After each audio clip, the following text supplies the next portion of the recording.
Narayanam namaskritya naram chaiva narottamam devim saraswatim vyasam tato jayamudiraye.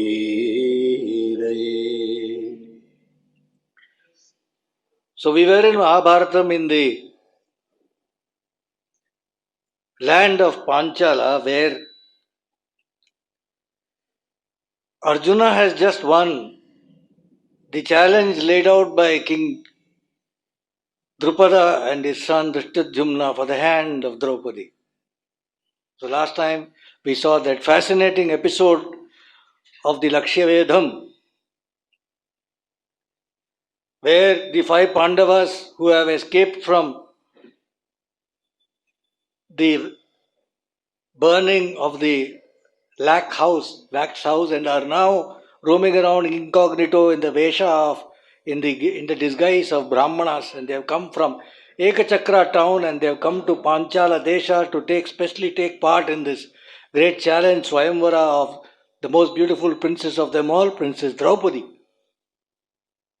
And in that Swayamvara, where every king from every part of the world had come to take part, including young and old, even older kings had come saying, we also stand a chance, said Vyasa. They had all come. And I mean, the list was a very formidable list. It included every kind of king. From Jarasandha onwards, there were kings there who had participated in that Swayamvara. Shishupala, Jarasandha, the entire 100 Duryodhana brothers, Karna himself, Shalya, all of them had come for that. And then Arjuna had won. And there was an ensuing battle after that with the other kings who found that some arbitrary Brahmana has come and interfered in the great Swayamvara of a Kshatriya princess. How dare we allow? So there was a big battle among all of them. And then in that battle, Arjuna had particularly picked Karna to hit. And they had a fight. And then when it was going on in full swing, and Karna had asked him, saying, who might you be? Are you Shiva himself? And who is it that is capable of fighting so well? Are you a Brahmana? What are you? And all that. And then Arjuna had said, no, I am a Brahmana. I am not anyone else. So then he said, in which case I cannot fight you because I will not fight a Brahmana. And he had left. The Swayamvara was over, the battle, etc. was being fought. And then we also saw that is the first instance in Mahabharatam, the entire Mahabharatam, Adi Parvam, the first instance when Sri Krishna comes. Because he is there in the Swayamvara, he is quietly sitting. He doesn't take part in the challenge, but he and Balrama are there and they have noticed that these are the Pandavas. Krishna has noticed, he has told Balrama, look at that, etc. So they know.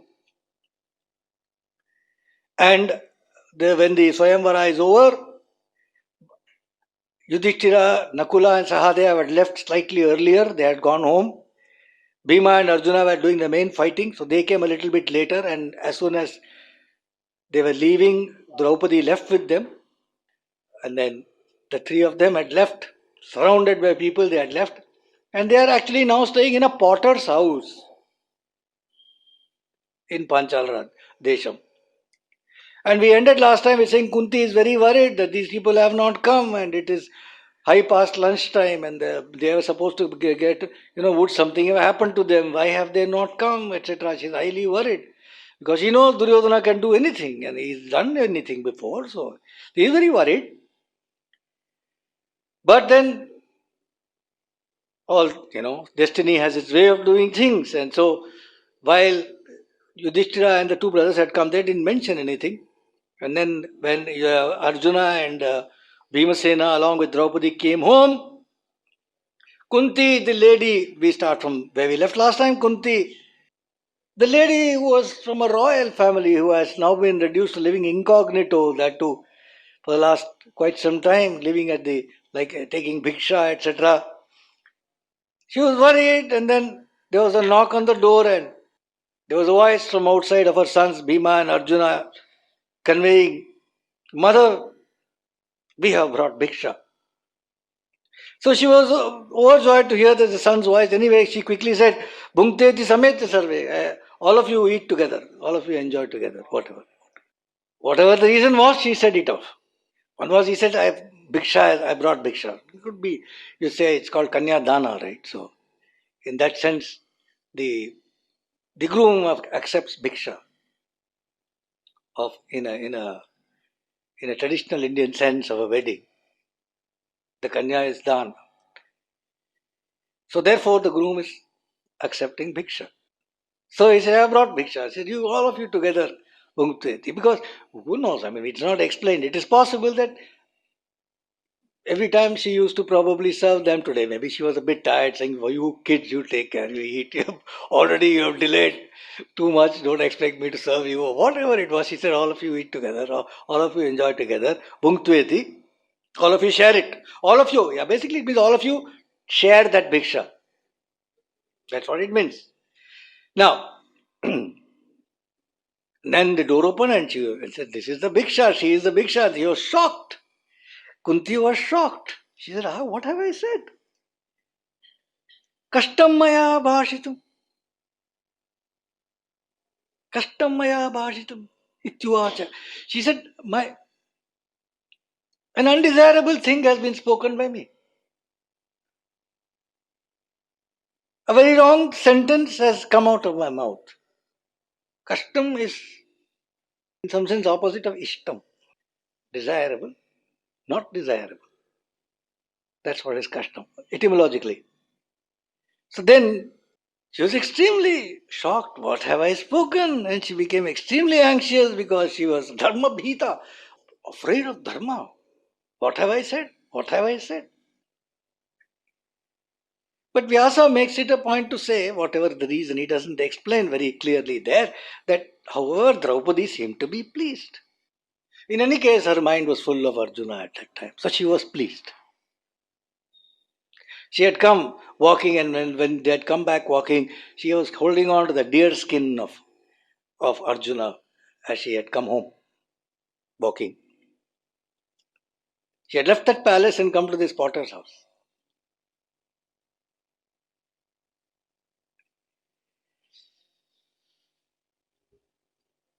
Now, this had happened. And even now, Kunti is Kunti. She's the royal queen. She's the mother of all culture and all that. She first didn't want to. Immediately, she took Draupadi's hand in hers, brought her inside the house. First, let us welcome the bride into the house.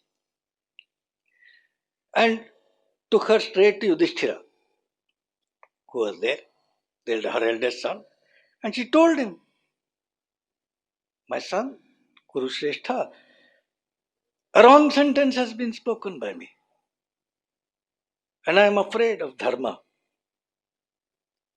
Now please tell me, advise me, what should I do that I may not be guilty of uttering a lie? At the same time, Panchala Raja's daughter, this daughter of the king of Panchala, should not fall into adharma.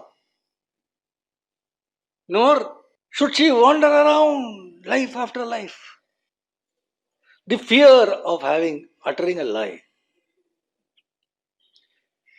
The absolute no-nos of uttering a lie from Ramayana, for example, from Rama.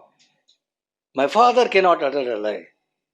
Was the reason why Rama went to the forest. My father's word cannot be false, cannot be made false.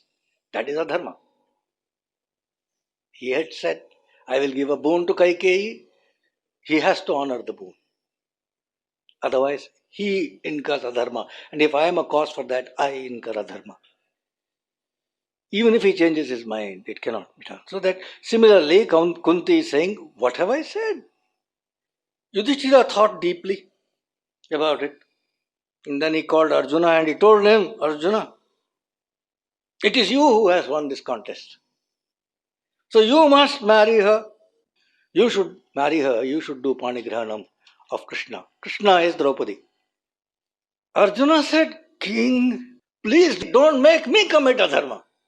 You are my eldest brother and you are yet to marry. How can I ever marry before you get married? First, you need to get married. Then needs to get married. He's my elder. And then I can think of getting married, and then the twins, Nakula and Sahadeva. Please keep this in mind when you think. And then you may please advise us. I myself, Bhimasena, Nakula and Sahadeva, and this princess here, we are all subservient to your advice, to your wishes, to what you say. Meanwhile, Draupadi was saw all five of them. These five brothers in turn, they saw her. And Yudhishthira was looking into each one's eyes. तेषां तु द्रौपदीं दृष्ट्वा सर्वेषाममितौजसां सम्प्रमथ्येन्द्रियग्रामं प्रादुरासीन्मनोभवः. The brothers, when they saw Draupadi, each a great Amitavajasam, great tejas, each of these brothers, Sampramathyendriya Gramam, their entire, this, what do you call that? Manthan. Manthanam of the, curds, you do manthan. Sagra manthanam.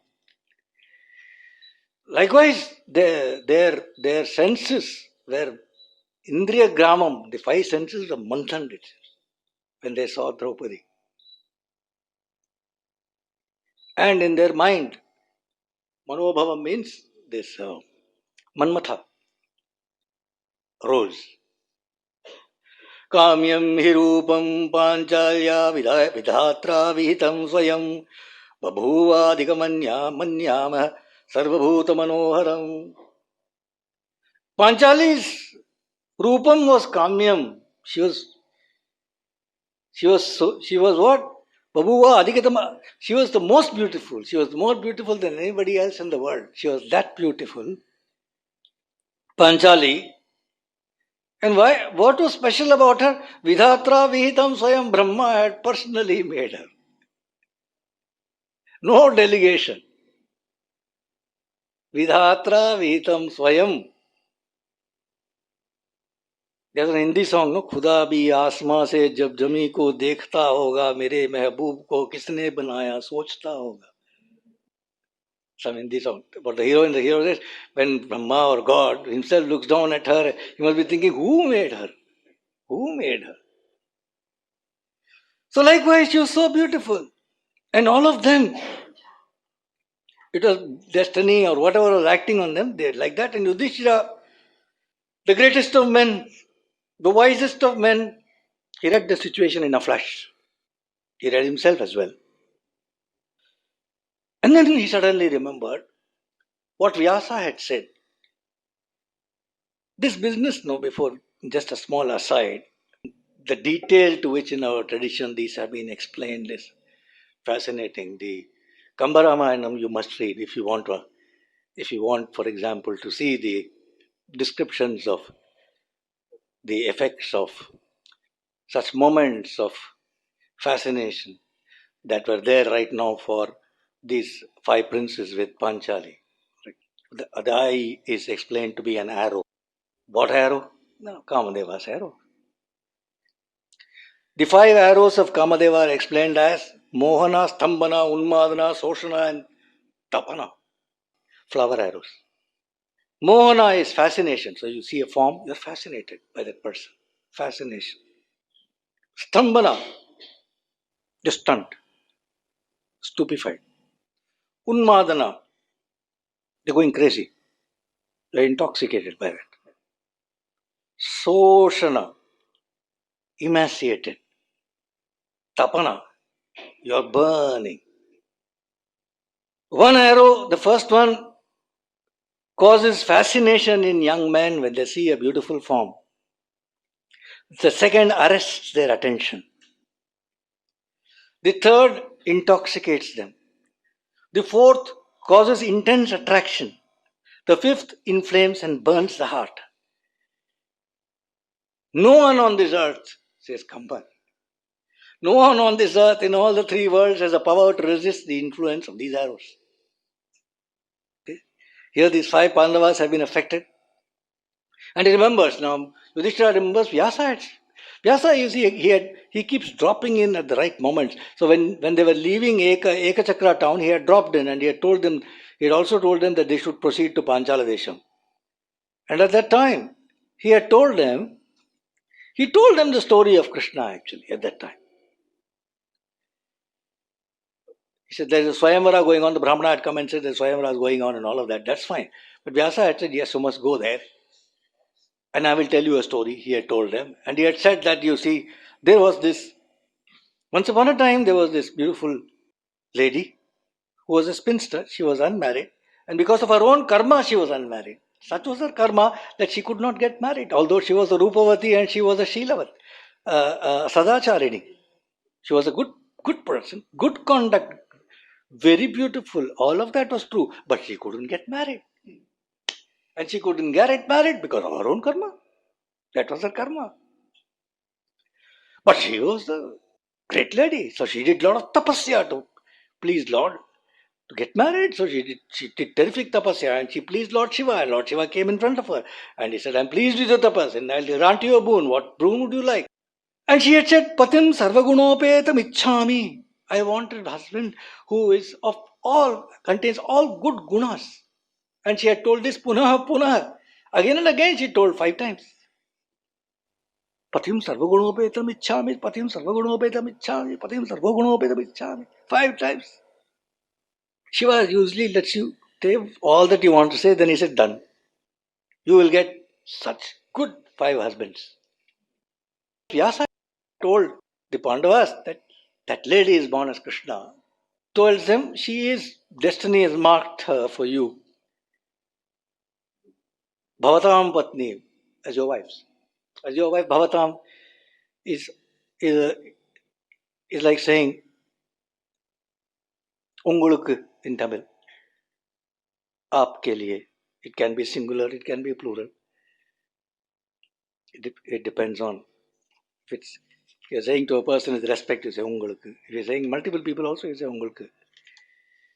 Bhavatam Patni. So he had said that.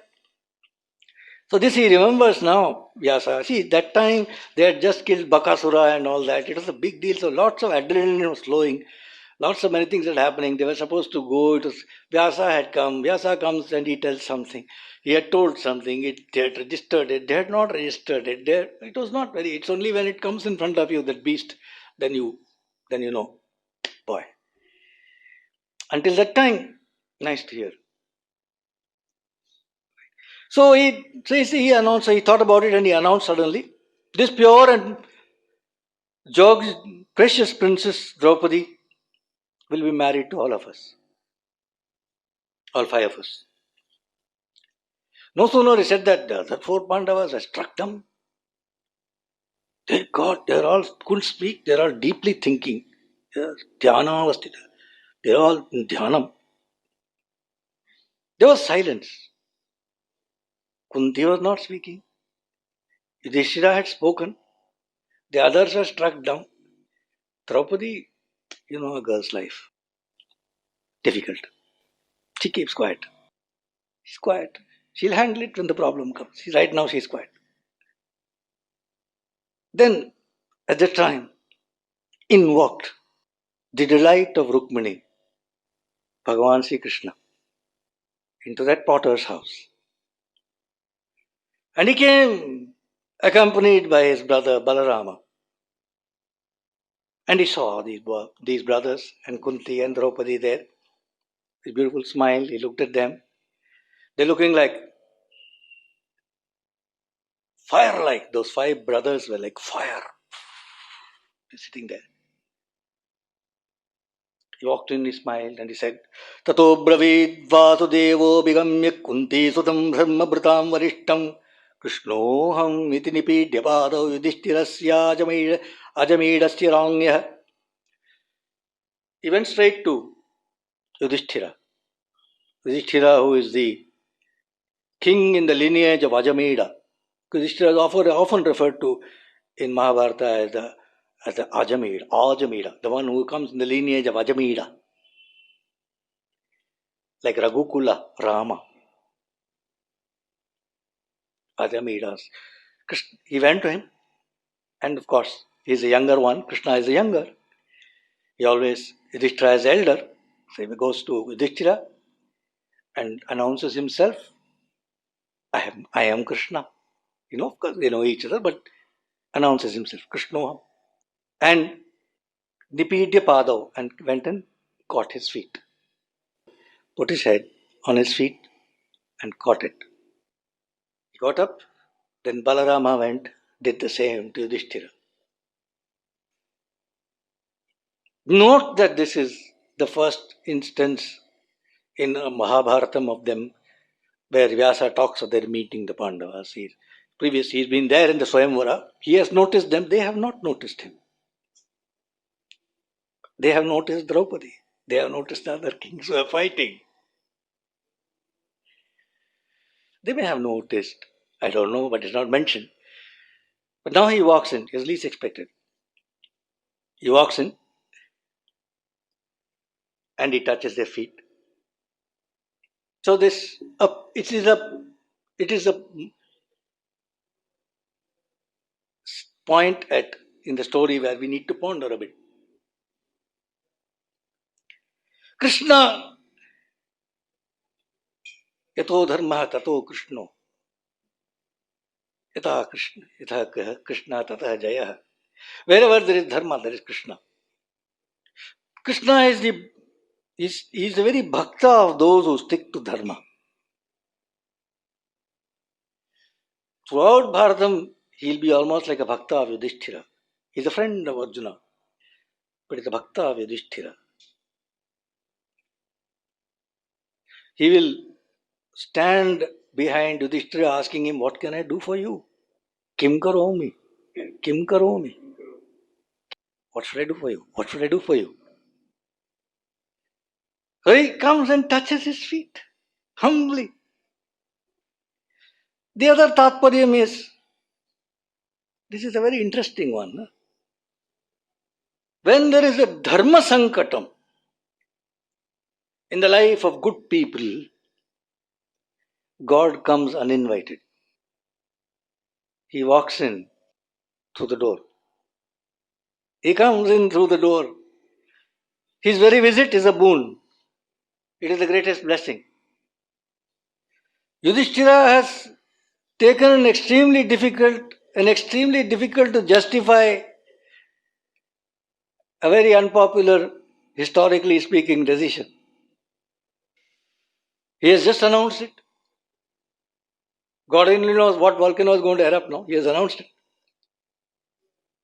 And like the rain cloud, Sri Krishna has walked in and touches his feet.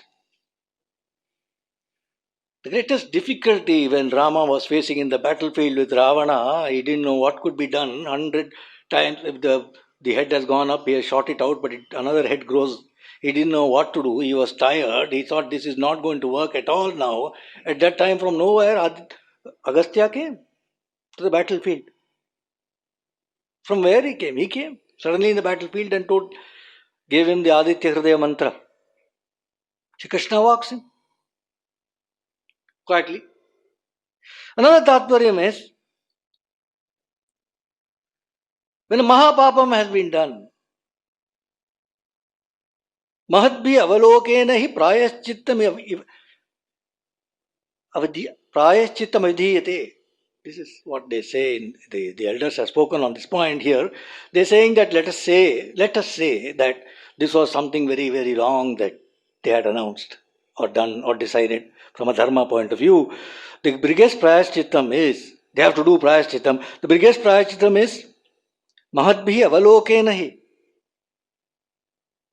You see, the best prayaschittam is that you go and see a sage, or the sage sees you. Mahadbhi avalokena hi. Now, be that as it may, this was an aside. To remove the slightest blemish also from the decision of Yudhishthira, the Lord himself comes in person. He comes in person, and just so that Chitragupta properly notes it, and understands it. He also touches Yudhishthira's feet. Some fellows there, he walks into the Prime Minister's house, meaning to say to the gate. Nobody knows him. Security stops him. Some old man. He says, what do you want? What do you want? Get out. You cannot see the Prime Minister. What nonsense. They want to arrest him. That time Prime Minister's car comes. He looks at the old man, just jumps out of the car, goes and touches his feet. He was my school teacher or something. All security will stop.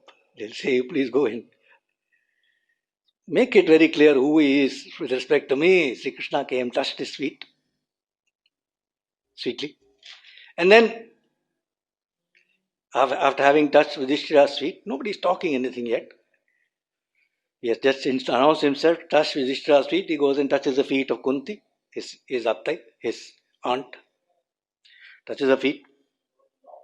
And then Yudhishthira is very pleased to see Krishna, and he's all smiles, and he says, how did you find us here? How did you know we were here? And all that. They're all in that Brahmana Vesham. Sri Krishna laughs and says, Tamabbravid Vasudeva Prasya Udhopi Agnirnyayate Varajan Tam Vikramam Pandaveyanatitya Konya Karta Vidyate Manusheshu. Vasudeva laughed. And he said, even if a fire tries to hide inside the ashes, it can be recognized. It will be recognized. And who else other than you all could have done what you did today? Who could have done it? In among men, Manusheshu, ko tam vikramam pandaveyanatitya ko anyah karta vidyate. Who else could have done that challenge? Dishtya sarve pavaka vipramukta bhuyam ghorat pandava shatrusa. Dishtya papo dhritarashtraputra sahamatyo natakamo bhavishyate. It is great saubhagyam, it is great good fortune that you have all escaped from that fire of that house of lack, that ghoram, that danger.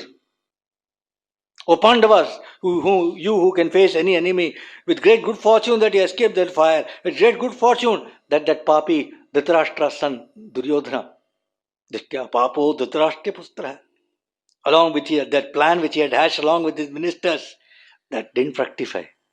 Good fortune, Sri Krishna said. Then he also said to them, Bhadram vo sunihitam yat guhaya vivardhadvam jalana ivaidhamana.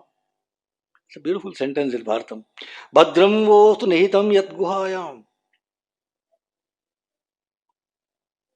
May that auspiciousness be yours. May that goodness be yours, which is there in the cave of the heart.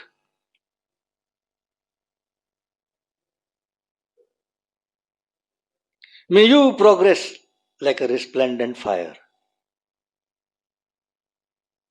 Saying this, he gets up and says, I should leave. People shouldn't see us here. They may recognize you.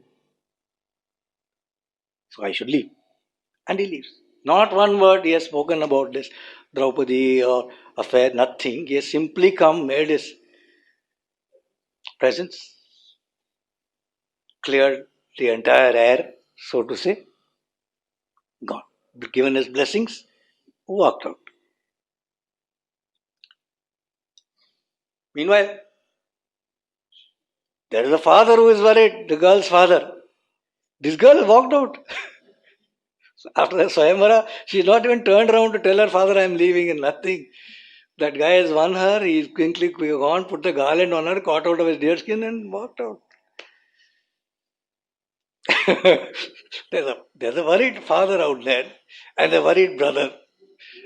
Tishtadhyumna, they are worried. The girl has walked out with some arbitrary, some Brahmins. She has walked, queen, she is the princess of the land. So, Drishtadhyumna has immediately, after they had walked out, he has got into action. He has set his sevakas, etc., saying, trace them, etc. Where are they? Who are they? Where are they? Report to me. Where do they go? Who are they? And all that stuff. So his people have found out how they did not notice. Krishna, we didn't know, but they did not notice, but they didn't notice. Krishna has his ways, but they know now, they have figured out they are staying in this house. This house is there. Draupadi has gone in here in this house. They reported to Dhriftadumna, she is there. She is in that house. So around afternoon, they had finished that Swayamvara, etc. They had come home. All this had happened. Krishna had come, had gone. Dhriftadumna had noticed all of that stuff. Evening, early evening time. Now, morning onwards, they really hadn't had anything to eat. These Pandavas and all that. Too many things had happened that day. They were supposed to actually go for Bhiksha and come. Instead, they have won Draupadi in that Swayamvara and come back. And now it's evening, so they are now going for Bhiksha. Right? So, looks like that if you miss a meal, you don't, you wait for the next meal only at that time. You don't in between. I mean, there's a time to go for Bhiksha. So, evening time, they're going for Bhiksha now. And they come and they bring Bhiksha. Bhimasena, Arjuna, Nakula, and Sahadeva. Yudhishthira is staying with Kunti, and Draupadi is staying at home, and these people go for Bhiksha and they bring it. And they give it to Kunti, saying, "We have brought the Bhiksha. Food has been brought." Kunti tells Draupadi, "Bhadre, oh auspicious girl, first take this food and do Bali Arpana to the Devatas. Make the offering to the Devatas with this food. Then look around and give Bhiksha to Brahmanas who are here. Anybody who wants Bhiksha, please offer from this first. Then look around if anyone else needs for food. If anyone needs food, give. Then what is left after that, bring it here. Then you divide it into two parts. One part, keep it separately. The other part, you divide it into six parts. Draupadi's training has started. The mother-in-law is training her. In our house, you have to do like this, etc. Draupadi, like a fish to water, she's happily following the instructions, etc., and all of that. And basically, one part is for Bhimasena. The rest has to be divided among others. He always eats. Right from childhood, he eats more, she tells. Kunti tells Draupadi, this boy, he needs more food always. He eats more. So one half we give him, rest we will all divide and eat. Those four, etc. She has taught her. Basically, this is the way to do things. So they all ate very well. They ate heartily. Good day, well spent. Krishna had come. Things have happened. Needle has moved that day. All that. Evening, night. Now they have to sleep. So they all lie down. So to lie down what in that house? They have to first make a bed of kusha grass. They put the kusha grass, and on top of that they put the deer skin and all of that for the beds. They put the deer skin, and all the Pandavas, they lie down. Vyasa says they lie down with their head to the south. So all of them are lying down, head to the south. And so five people parallelly lying down, and on their head side, perpendicular to them, on their head side, Kunti lies down, and on their feet side, Draupadi lies down.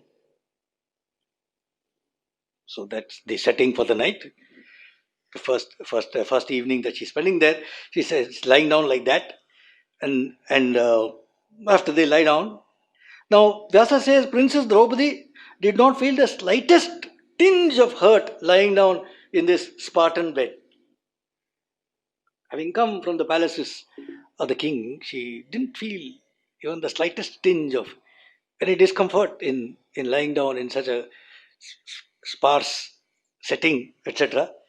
And she did not for a second think badly of the whole thing, Pandavas or whatever. That wherever I got caught in life, no. She was happy. She was lying down. Not that she was going to crash out into sleep. She was lying down. Pandavas, they also exciting day. They also lie down. They didn't go to sleep. They started chatting among themselves, it seems. They started talking about that this, about that, all that Lakshavedam, who all had come, what all had happened, and what that fellow did, what this fellow did. Then about various battles, some topic change, that fight, this fight. They talked about that horses, this horses, that weapon, do you know that astra, and that chariot, that elephant, all that they were chatting in the night.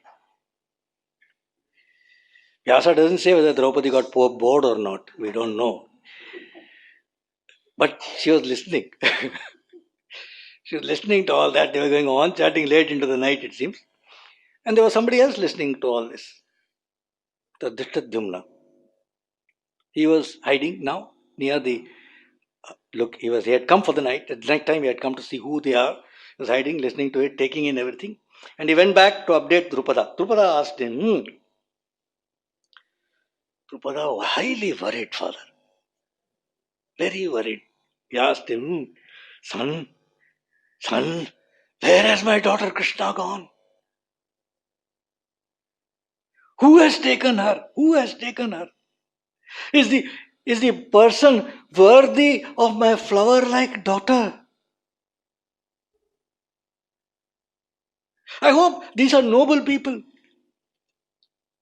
I hope they are not unworthy people who are putting their gutter dirty foot on my head. Exact words he has used. Gutter dirty foot on my head. Kachinna mala patitas mashane, he asks. I hope it is not that this garland, flower garland of my daughter has fallen down in the cremation ground, crematorium. Smashane patita mala. ऐसा तो नहीं. Can my dream of my daughter marrying Arjuna ever come true? Tell me correctly, the person who has won my daughter's hand, who is he? So the story is being told by Vaishampayana to Janamejaya, by Suta to the rishis of Naimisharanya, and of course by Vyasa to Ganesha, and Vaishampayana tells Janamejaya, Dhristadyumna said to his father, the dazzling godlike men wearing black deerskin made their way out of here, and Draupadi followed them happily, holding on to the deerskin of Arjuna. Of their deerskin, he says, he doesn't say Arjuna, of their deerskin. And then all of them went to the house of a potter. In that house, there was an elderly lady, bright as fire. She, I think, is their mother. Later, when they ate the bhiksha, Draupadi served them as instructed by that lady. Later, they all lay down on deerskin spread on dry grass. Then the 5 men, they started chatting among themselves, speaking among themselves with their voices like thunderclaps, Gambhira voices. They talked of battles. They talked of weapons. They talked of horses. They talked of elephants. They talked of chariots and stuff like that, my father. It is sure that they are Kshatriyas. I had heard a rumor that Kunti and Pandavas escaped that fire.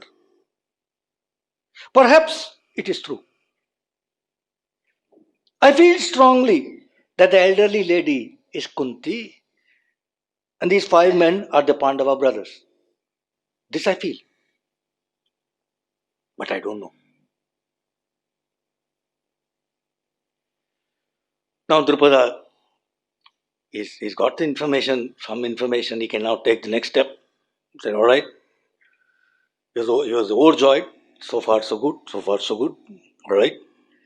And then he called his royal priests and he sent them to the potter's house with some instructions to go and speak to them and to make inquiries and invite them to the palace. The priests went, all very cultured there. Courteously, they spoke to the Pandavas. They met Yudhishthira and said to them, to these Pandavas, O great men worthy of boons, the king of Panchala, King Drupada, would like to know your identity. He is overjoyed with your valor. He is overjoyed with the valor of the winner of the Lakshya Veda. He also wants to convey to you that King Pandu was an Atma Mitra of his. He was his soul friend. He was his buddy. And the king has always been keen that Draupadi should be given as the daughter-in-law to King Pandu. In his heart, he has always wanted to give Draupadi to the great Arjuna. If this desire of his is fulfilled, he will feel that it is all due to his good karma. Good karma, and it will lead to fame, merit, and goodness. He would like to know who you are. Yudhishthira heard them. He turned towards Bhimasena and said, please welcome them. So they welcomed them with Argyam, Padyam and all that, gave them an asanam to sit and all that. They took time, which just takes time. They sat down. Then when they are comfortable, he said, Sir, it is not that this princess has been given of his own free will by the king out of his desire to give her to us. This princess has been obtained by fulfilling the conditions of a challenge that has been set by the king. And at the time of setting the challenge, when it was announced to the whole world,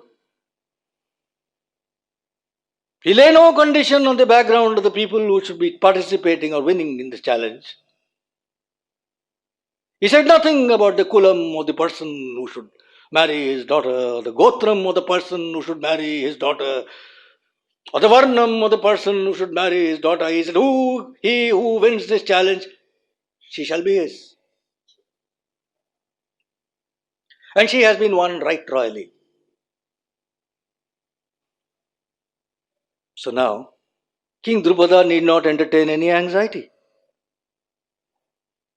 May it be known that no ordinary person could have accomplished this challenge. So he should not worry about his daughter's future.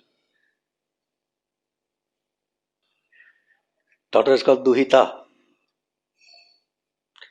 Duhita, Dauhitri is daughter's daughter, Dauhitran, daughter's son.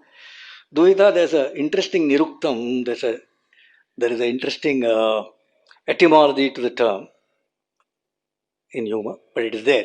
Dure hita. Best is for daughter to be far away and happy. She is happy when she is far away from you as a father. Dure hita. Nearby means problem for the father. First he has to find a good groom. Then he has to worry about after she gets married. Is she happy? At the same time, it also says, the Shastra also says, Dashaputra Samakanya Yasya Shilavati Suta. If the daughter is Shilavati, of good conduct, then such a daughter is Dashaputra Samakanya, equal to 10 sons. So the Shastra plays it both ways. But, well, here it is. This man, the Drupada, has sent a message. Yudhishthira has given some reply like this, saying, oh, he can't ask all this now. I mean, we have won this girl, right, Baba? But be sure that no ordinary person could have done what has been done, and he should not worry. So this conversation had taken place when these royal priests were followed by another messenger. Special messenger had been. Meanwhile, Drupada had probably worked a little bit more, thought a little bit more. He had sent one special messenger again behind him. That messenger said, King Drupada has organized, he has sent a message for you all, sirs. He has organized a grand feast for you. A grand feast has been organized for you all. He has requested that all of you should be liberated from your daily duties. Oh, my son-in-law of the king, stop this Bhiksha and all that. He has requested that you should be liberated from your daily duties and you should please come at your early convenience and have lunch with the king. Also, the wedding of Draupadi may be held quickly in accordance with the Shastras in the royal manner. And he requests that there be no delay. And therefore, he has sent chariots to take you to the palace. The Pandavas look outside. Dazzling chariots, fantastic chariots, golden lotuses hanging, fantastic horses, chariots standing there, one for each of these guys, etc., waiting. Yeah, it's too much. It's like a great cricketer suddenly a nice bat comes and after a long time he comes back. These fellows have not touched the chariot now for since quite some time since they had to run away from the house of lack and all that. Hey, chariots have come standing outside ready. The Pandavas got into the chariots comfortably, and then Draupadi and Kunti got onto one chariot separately, it seems. Drupada had asked them to come. They went there to the palace. Simhasanas were laid out for them. Simhasanas, Vyasa says, with padam, that is asana with foot, 4 foot, big, nice asanas. Not very tall like these chairs of ours, maybe a foot from the ground, but there is a proper pitham. Pitham. Even the peacock throne for a huh? चौकी की तरह वैसे ही होता था. That is how thrones were. Simhasana doesn't necessarily mean like what we see now in TV etc. where there's a sitting there like that. Even the peacock throne, the king used to sit in his haunches or other way like this etc. He's like it is low. I mean, it was not as if it was tall and you sit like an Englishman. Actually, the most comfortable way that Indians sit is on their haunches. वो ऐसे ही बैठ जाते हैं ना. So now we are not able to do it also. But that's if you go to the village side, etc., that's how they sit. They don't need a chair and all. They'll just sit on their haunches and take a bidi and they're talking for 2 hours. They are fine. I mean, they have no problem. No, but this was, I'm just coming back here. This is fantastic thrones fit for kings. That kind of beautiful with jewelry and in gold and inlaid with diamonds and this and that, etc. Fantastic Simhasanas had been kept there for them. These are all, they are in the Brahmana Vesham. They are not changed their dress, nothing. They come. And a kingly meal has been made all in gold and silver plates and this, that, all the, like you see nowadays when you get a message that so-and-so jeweler's daughter get married and everybody is getting served in golden plates and etc. Like that, gold and this, that, etc. Some 5 fellows who are supposed to be taking bhiksha, they walked in and they, as if it to the manner born, all of them go and sit down in the Simhasana very comfortably. I always used to this kind of thing. They go and sit on that Simhasana like that, etc. Kunti has gone off inside with Draupadi somewhere, into the Anthapuram somewhere.